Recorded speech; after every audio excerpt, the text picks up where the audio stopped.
Assalamualaikum warahmatullahi wabarakatuh. Perkenalkan, nama saya Nadita Rizky Aulia, kelas 10 MIA 1. Saya akan menjelaskan bagaimana pembagian kekuasaan secara horizontal yang ada di Indonesia. Legislatif adalah lembaga yang membentuk atau membuat undang-undang, kemudian diserahkan kepada lembaga eksekutif untuk menjalankan undang-undang, dan diawasi oleh lembaga yudikatif agar tidak terjadi penyimpangan saat menjalankan undang-undang. Nah, begitulah pembagian kekuasaan secara horizontal yang ada di Indonesia. Terima kasih. Assalamualaikum warahmatullahi wabarakatuh. Assalamualaikum warahmatullahi wabarakatuh. Perkenalkan, nama saya Dwi Intan Agnesia Maharani dari kelas 10 MIA 5. Di sini saya akan menjelaskan bagaimana proses pembagian kekuasaan secara horizontal di Indonesia dengan sistem check and balance. Pembagian kekuasaan secara horizontal ada 3 kekuasaan, yaitu 1 kekuasaan legislatif, 2 kekuasaan eksekutif, dan 3 kekuasaan yudikatif.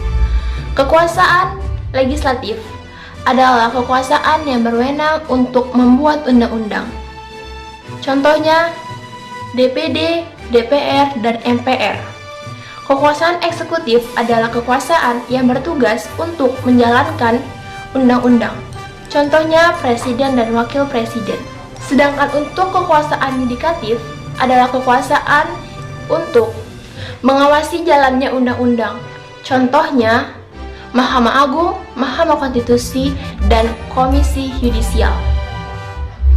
Sekian yang dapat saya sampaikan. Apabila ada salah kata, saya mohon maaf. Wabillahi taufiq wal hidayah. Wassalamualaikum warahmatullahi wabarakatuh. Assalamualaikum warahmatullahi wabarakatuh.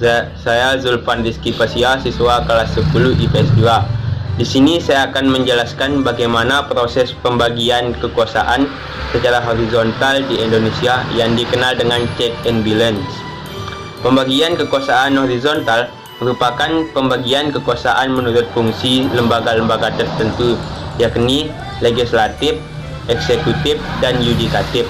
Dalam Undang-Undang Dasar 1945, kekuasaan secara horizontal pembagian kekuasaan negara dilakukan pada tingkatan pemerintah pusat dan pemerintah daerah. Pada pembagian kekuasaan di pemerintah pusat berlangsung antara lembaga-lembaga negara yang sederajat.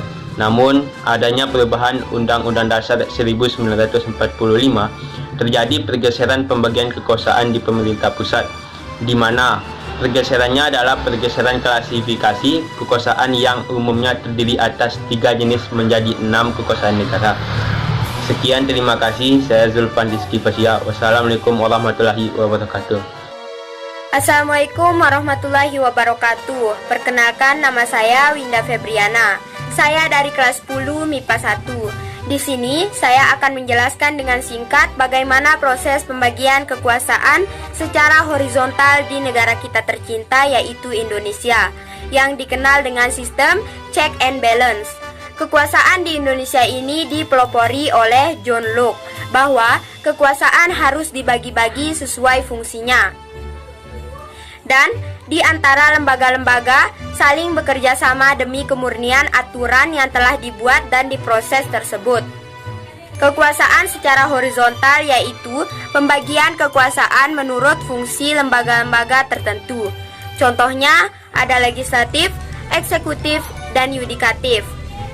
Lembaga legislatif yaitu kekuasaan yang membentuk undang-undang. Lembaga eksekutif yaitu kekuasaan yang melaksanakan undang-undang. Lembaga yudikatif yaitu kekuasaan yang mempertahankan undang-undang untuk mengadili setiap pelanggaran terhadap undang-undang. Untuk itu, undang-undang tersebut diawasi oleh lembaga yudikatif agar tidak terjadi penyimpangan.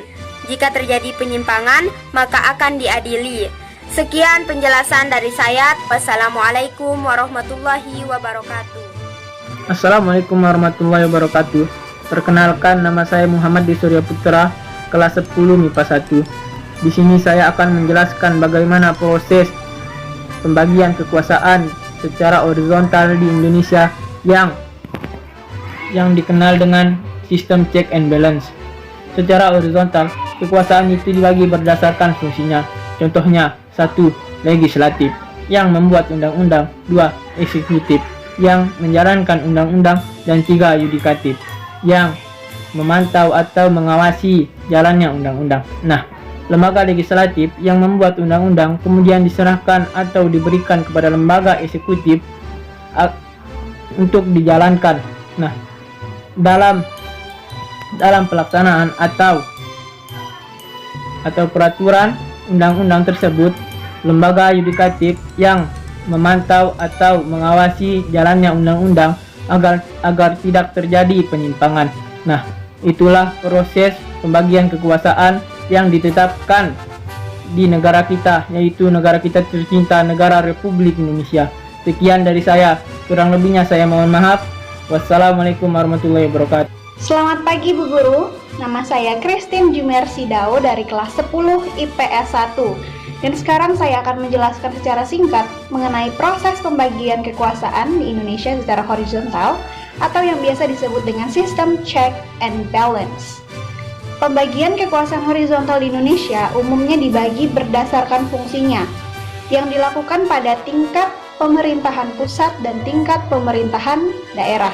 Umumnya pada pemerintahan pusat terdapat 3 kekuasaan inti, yaitu eksekutif, legislatif, dan yudikatif. Namun seiring berjalannya waktu, sekarang terdapat 6 kekuasaan yang ada di Indonesia yang terdapat di pemerintahan pusat. Assalamualaikum warahmatullahi wabarakatuh. Nama saya Guntur Febriansyah dari kelas 10 Bahasa.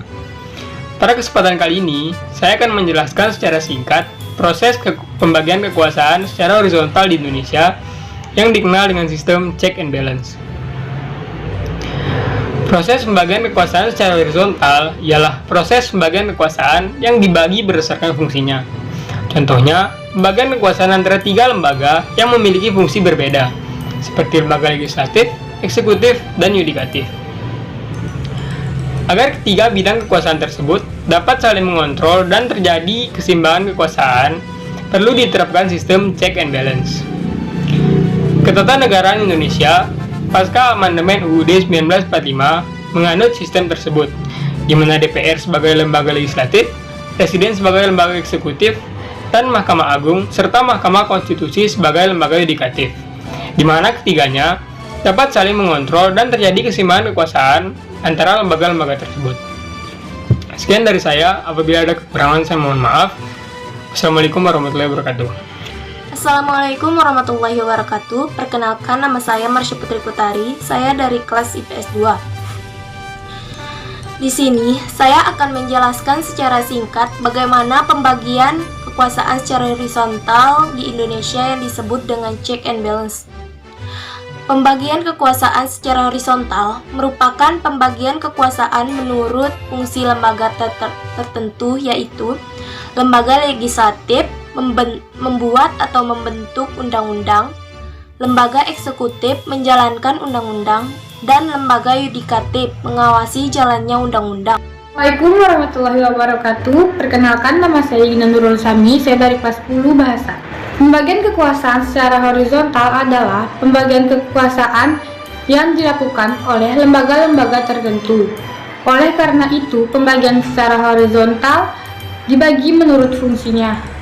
Yang pertama, lembaga legislatif yang berfungsi untuk membuat undang-undang. Yang kedua ada lembaga eksekutif yang berfungsi untuk menjalankan undang-undang. Dan yang ketiga ada lembaga yudikatif yang berfungsi untuk mengawasi jalannya undang-undang. Cukup sekian penjelasan dari saya. Mohon maaf atas kekurangannya. Wassalamualaikum warahmatullahi wabarakatuh. Selamat pagi. Perkenalkan, nama saya Kade Dwi Pacitra Lestari. Saya dari kelas 10 MIA 1. Pembagian kekuasaan secara horizontal yaitu pembagian kekuasaan menurut fungsi lembaga ilmu, yakni ada legislatif, eksekutif, dan yudikatif.